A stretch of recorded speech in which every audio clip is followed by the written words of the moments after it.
Alright guys, so I wanted to give you a short update video and so we can look at the things that are going to be coming up when the new core RPG update hits. Right now I'm working on test, and so some things may not work like perfectly in this video, and I'm just going to go through it and I'll write it down and I'm going to fix it. I already saw a couple things that I just little tweaks, but anyways, you'll kind of get the gist of what we're working on, or I'm working on.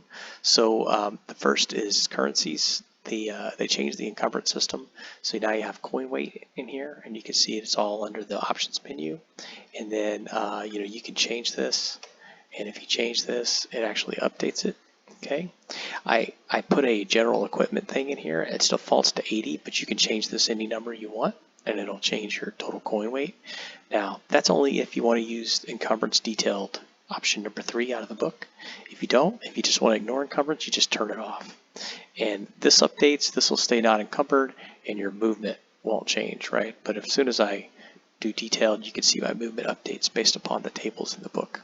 Okay, so that's encumbrance. The next thing I did was you'll see a bunch of Slayer type weapons up here. So we're going to implement Bane Damage. So if it's a weapon that's out of the referee's tome that's +3 Dragon Slaying, +2 Undead, you're going to be able to use it, but also you're going to be able to sandbox, make your own weapons, and I'm going to show you how. So here I have like a +1 Elven Spear, -2 Fey, and then I have this dagger that's +2 Dragon, -3 Undead, a sword +3 Lycanthropes, and a sword +3 Spell Users. I got these from Dire Weasel. We were talking about it. He gave some good ideas. So these are nonsensical weapons, but we're just building them to show you that I have this Dragon Slaying bow. All right, so he's got them all equipped. He's on the combat tracker. So what it does is it actually looks at the weapon's name. That's it. It says, okay, you have a +1 dagger, comma. The comma is very important. And then there's a number here, either a 2 or -2. We put the plus just to make it look consistent. +2 Dragon Slayer, and then another comma, and then you get -3 Undead. Alright, so that's cool. It doesn't matter if it's caps, it doesn't matter if it's lowercase. I take care of all that in the scripting. I make the case all lowercase and do the comparison. So that's the only thing you need. You don't need to update anything else on the weapon. Actually, you don't need to update anything. It's going to plug and play right out of the referee's tome. All right, the second part of this is the monsters. So the monsters have this little block at the bottom. It's called tags. And so this black hag is Fey, it's a spell user, and it's evil. Okay, and all I did was I just put the words that are on my Bane weapon. So I matched it, right? So spell users, that's out of the book. So she's a spell user, right? And she's evil, that's not really one, but I could have a sword that's +3 evil, and it'll work, okay? And she's Fey, right? And I put Fey in there just to prove that I can get this to work, because that doesn't even exist in the book, okay? So how it works is you just take your roll and you just roll it on him. So now my floating bubbles here, I'm going to roll this on him. Now my floating bubbles is Dragon and Undead, and you'll see I did my +1 short bow, +3 against dragons, and it got +3, right? But if I take this bow and I roll it on the lycanthrope, it's just going to be +1, as it should be. Same thing with damage. I can roll the damage on the lycanthrope. It's going to be d6. Oh, +1 because of magic. Yep. And then if I roll it on the floating bubbles, it's going to be +3. All right. Now, if I take this dagger that's +2 Dragon Slaying, -3 Undead, how this is going to work? This is a nonsensical weapon again, but how it's going to work is you drag it on the floating bubbles, and it's going to get +2 because he's a dragon, and -3 because he's undead, and it's going to be a net -1. It just ignores that front number, right? Okay, and the same thing with the damage. The damage will be should be -1, and it is. Okay, same thing with this Elven Spear. I can roll the Elven Spear on the lycanthrope, and it's going to be +1. But when I roll it on this hag, it's going to be -2. And then I can use my spell sword on it, and it's +3, and same thing. +1. So pretty neat, right? And then if I roll my damage on the hag, it's going to be d8 +3. Right? Okay, so pretty easy.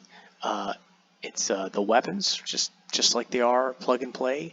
You will have to go in and add tags to some of the monsters. Now I'm going to go in the referee's tome, and like the dragons and the lycanthropes and the spell users and the undead, I'm going to go and update tags on those because they're in the book, right? They have a Bane weapon, but the rest of them, like if you wanted to make a +3 against beast or something like that, I'm not sure I'm going to go in there and update every single beast. I don't know. I might if I'm bored, but I doubt I'm going to be bored, right? So the idea is to reproduce the referee's tome, and I know you probably all would like me to spend my time doing that, but I'm not going to do that because this is something extra that I just wanted to automate for us to be able to play the game. And really, it's just super easy if I want to come in here and be like, oh, he's lycanthrope, but he's also undead, right? Okay, I'm done.